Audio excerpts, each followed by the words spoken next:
देखो, आज का जो टॉपिक है उसमें हम देखेंगे साझेदारों को गारंटी, साझेदारों को न्यूनतम लाभ की गारंटी। इसको हम आज देखेंगे आज की क्लास में। तो देखेंगे एक साझेदार को लाभ की गारंटी क्या होता है।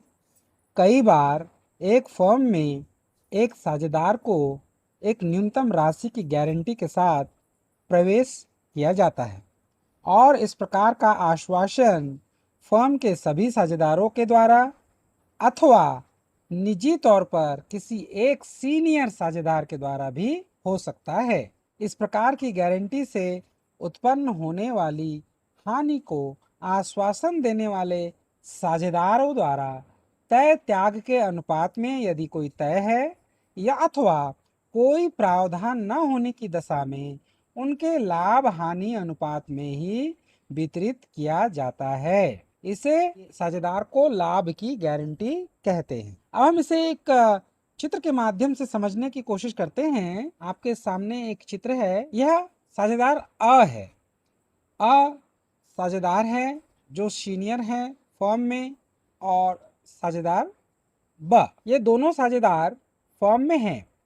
अब ये एक तीसरे साझेदार स को फर्म में लाना चाहते हैं, लेकिन वह तैयार नहीं है, क्योंकि वह चाहता है कि उसे इन साझेदारों के द्वारा फर्म में लाभ की गारंटी मिले, तभी वह साझेदार बनना चाहता है। तो इस स्थिति में स तैयार नहीं होता है और वह अपनी शर्त रखता है कि अगर मुझे लाभ की गारंटी मिलेगी कि मुझे न्यूनतम इतना लाभ से कम नहीं होगा, तब साझेदार मैं बनूंगा, अदरवाइज मैं नहीं बनूंगा। तो अपनी शर्त के अनुसार यह चाहता है कि उसे न्यूनतम 3,000 रुपये का प्रॉफिट होना चाहिए। वर्ष में 3,000 रुपये न्यूनतम लाभ का होना ही चाहिए। इसी शर्त पर वो साझेदार बनने के लिए तैयार होता है। और इस तरह से अ और ब दोनों इसे गारंटी देने के लिए तैयार हो जाते हैं और तीनों के मध्य जो लाभ हानि अनुपात है वह तय होता है 3:2:1। जितना भी लाभ होगा इस अनुपात में यह अ ब स साझेदार आपस में बांट लेंगे। तो 3 जो है वो अ का है और 2 जो है वह ब का है और 1 जो है वो शेयर नए साझेदार का है। यहाँ पर हो रहा है कितना, 3 धन 2 5, 5 और धन 1 6। तो कुल मिलाकर के हो गया 3/6 अ का, 2/6 ब का और 1/6 स का शेयर। अब हम अनुमान यह लगाते हैं कि हमें मान के चलते हैं कि उसे फर्म का लाभ है वो 12,000 रुपए है। ये फर्म का वर्ष के अंत में लाभ हो रहा है। अब इसे उसी अनुपात में 3:2:1 के अनुपात में बांटा जाएगा। तो इस स्थिति में हम क्या करेंगे, तीनों जो अनुपात हैं 3:2:1 बराबर 6। तो ये जो 12,000 रुपए है ये 6 के बराबर है। तो 12,000/6 करेंगे तो आएगा एक के लिए 2,000 रुपए। अब 2,000 रुपए यदि आ रहा है तो यदि हम अ का अंश निकाल रहे हैं तो अ का अनुपात है 3, तो गुणे 3 कर देंगे तो 2×3=6। तो यहाँ पर 6,000 रुपए अ का हिस्सा होगा इस 12,000 में, और 2,000 में जो ब का अंश है 2 है, तो 2 दूनी 4, तो 4,000 रुपए यहाँ पर होगा ब का हिस्सा। और एक हिस्से के लिए नया पार्टनर स बना हुआ है, तो यहाँ पर 2,000 नए पार्टनर का अंश होगा। अब हमने प्रश्न को शुरू करने से पहले ही यह तय किया था कि स उसी स्थिति में पार्टनर बनना चाहता है जब उसे न्यूनतम 3,000 रुपए का प्रॉफिट हो। न्यूनतम तो यहाँ पर देखेंगे कि 3,000 रुपए से उसका अंश 1,000 रुपए कम पड़ रहा है। अब ये 1,000 रुपए अ और ब दोनों ने उसे गारंटी दिया था, तो दोनों के द्वारा ही इसे प्रदान किया जाएगा। कि इनका जो 1,000 रुपए जो कम है, यह 1,000 रुपए इस स को चाहिए और चाहिए। अब ये चुकाएगा अ और ब अपने लाभ हानि के अनुपात में। यदि कोई तय नहीं, हमें मान के चल रहे हैं कि कोई और दूसरा त्याग का अनुपात तय नहीं हुआ है कि किस अनुपात में ये देंगे, तो उनका जो अनुपात था वह अनुपात था 3:2:1। देखिए यहाँ पर ये तो नया पार्टनर है, तो नया पार्टनर का छोड़ दीजिए, तो अ और ब का जो अनुपात है वह 3:2 होगा। तो अब ये 1000 रुपए जो 3:2 के अनुपात में अ और ब, ये अ है, अ और ब दोनों इसे वो स के लिए त्याग करेंगे 3 और 2 के अनुपात में। यही उनका अनुपात लाभ हानि अनुपात है। यदि कोई अन्य अनुपात तय नहीं है तो इसी अनुपात में उसे देना होगा। तो हम क्या करेंगे, ये जो 1000 है ये कितने के बराबर होगा, 3 और 2, 3 × 2 5, ये 5 के बराबर होगा। तो बटे हम करेंगे 5, 1000/5। अब इसमें आ का हिस्सा को हम करेंगे यहाँ पर ×3। तो जब ×3 करेंगे तो इसको कट करेंगे, कट करने पर आएगा 5, 5 दूनी 10, 2, ठीक है, 200, 2 तिया 6। यहाँ पर आएगा ये अपने लाभ में से 600 रुपए त्याग करेगा।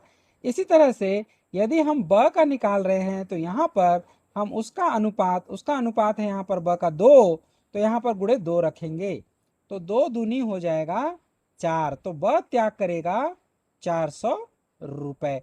तो इस प्रकार से स का 1000 रुपए की पूर्ति होगी और उसे जो न्यूनतम गारंटी दी गई थी अ और ब के द्वारा वह उसे मिल जाएगा।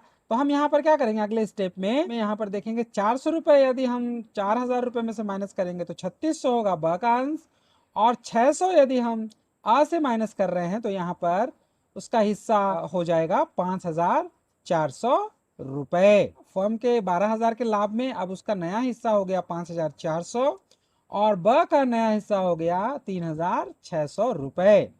तो अब ये जो 600 रुपए है, यह 600 रुपए स को जो नया है उसे गारंटी दिया गया है, उसे प्राप्त हुआ यहाँ पर अ से, और ब से उसे प्राप्त हुए 400 रुपए। इस प्रकार से इसका 3000 रुपए का जो न्यूनतम गारंटी था वो पूरा हो गया।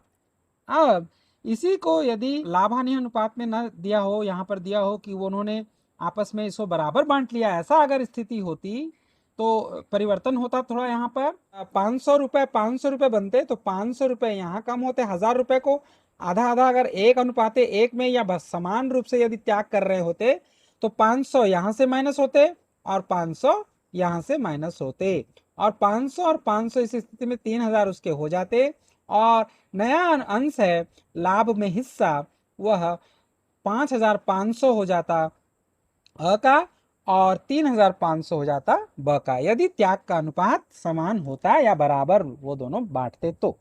लेकिन एक और गारंटी का एक परिस्थिति हो सकता है कि क्योंकि हमने पहले ही ये सवाल में देखा था कि सीनियर मोस्ट साझेदार है, तो वरिष्ठतम होने के कारण अगर गारंटी अ के द्वारा ही दिया जाता तो ये पूरा का पूरा 1000 रुपए जो कम हो रहा है न्यूनतम गारंटी के लिए, ये 1000 रुपए केवल अ के द्वारा ही बियर किया जाएगा। अगर कंडीशन में लिखा है कि यह गारंटी जो है अ के द्वारा दिया गया, न कि अ और ब के द्वारा या सभी साझेदारों के द्वारा, तो इस स्थिति में 6000 रुपए में से जो 1000 रुपए हैं वह अकेला वहन करेगा और उसका जो नया जो अंश होगा वह 5000 रुपए होगा, और ये 1000 रुपए वह स को दे देगा, तो स को देने के पश्चात 5000 रुपए हो गए और अ का जो हिस्सा है वो 3000 रुपए हो गए। इस स्थिति में जो ब है, ब का जो अंश है वह 4000 रुपए यथावत बने रहेंगे, उसमें कोई परिवर्तन नहीं होगा। इसे ही कहेंगे हम साझेदारों को लाभ में न्यूनतम गारंटी देना। यह सभी साझेदारों के द्वारा दिया जा सकता है या किसी एक साझेदार के द्वारा दिया जा सकता है।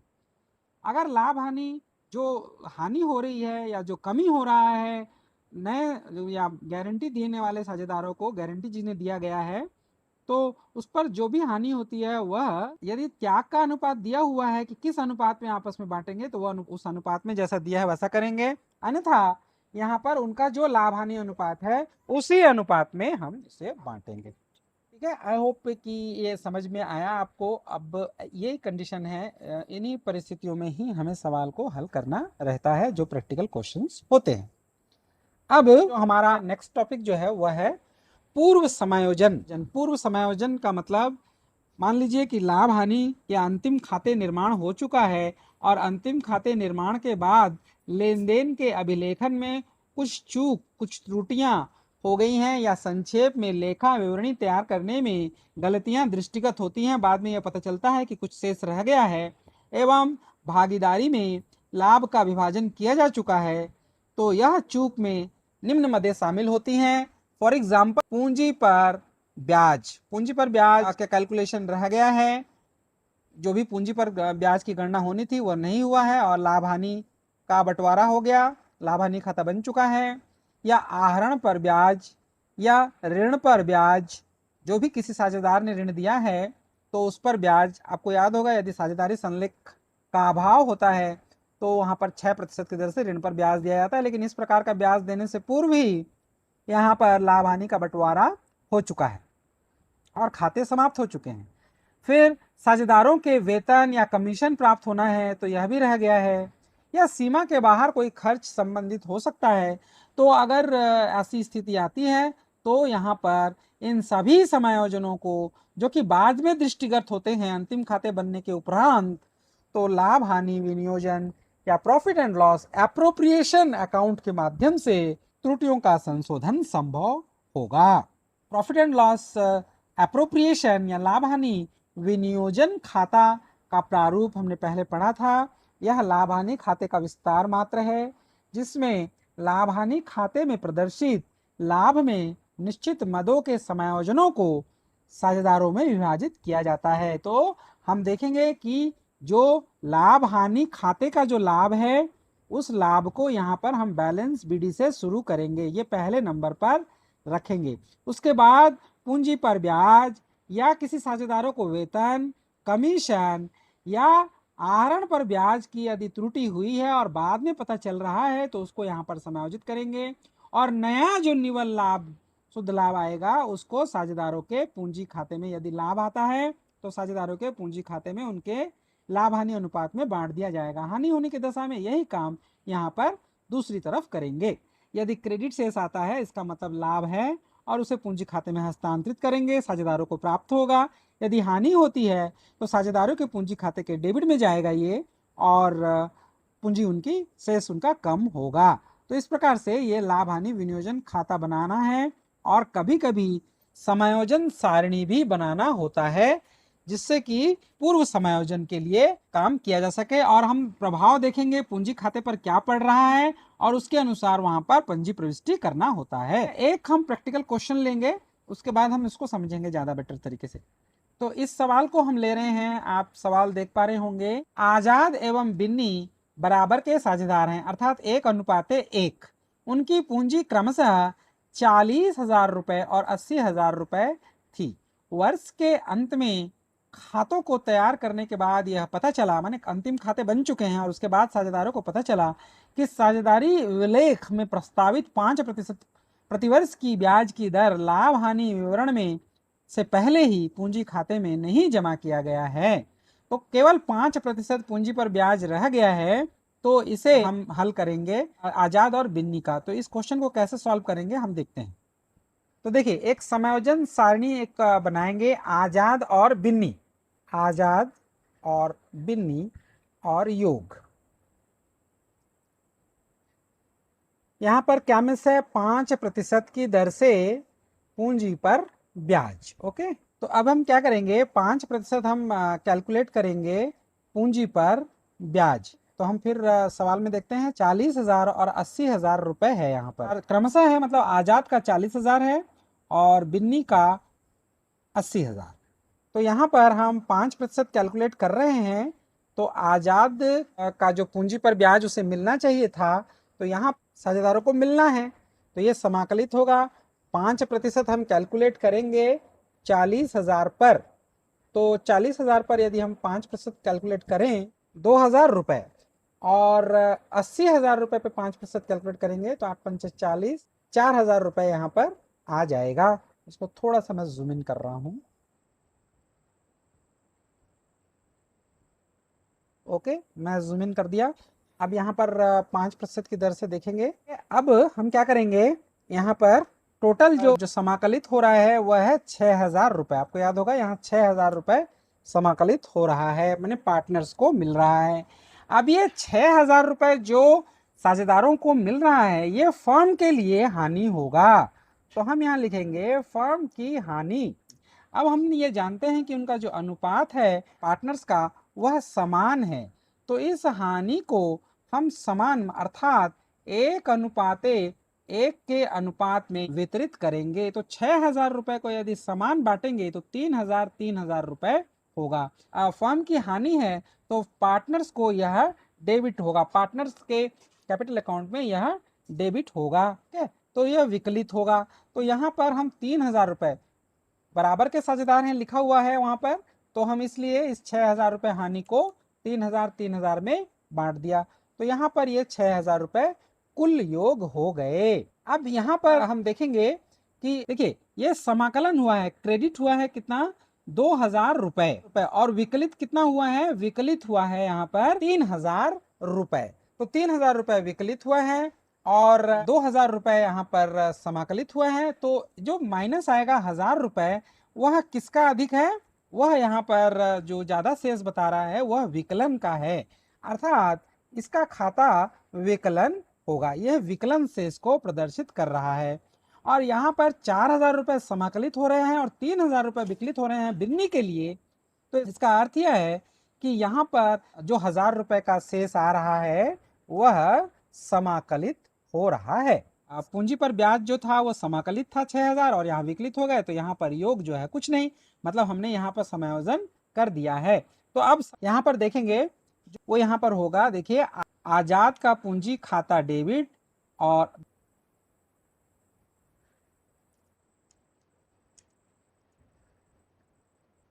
बिन्नी के पूंजी खाते से राशि यहाँ पर हम लिख देंगे 1,000 रुपए और 1,000 रुपए हो गई। हम नरेशन में लिखेंगे पूंजी पर ब्याज का समायोजन प्रविष्टि किया।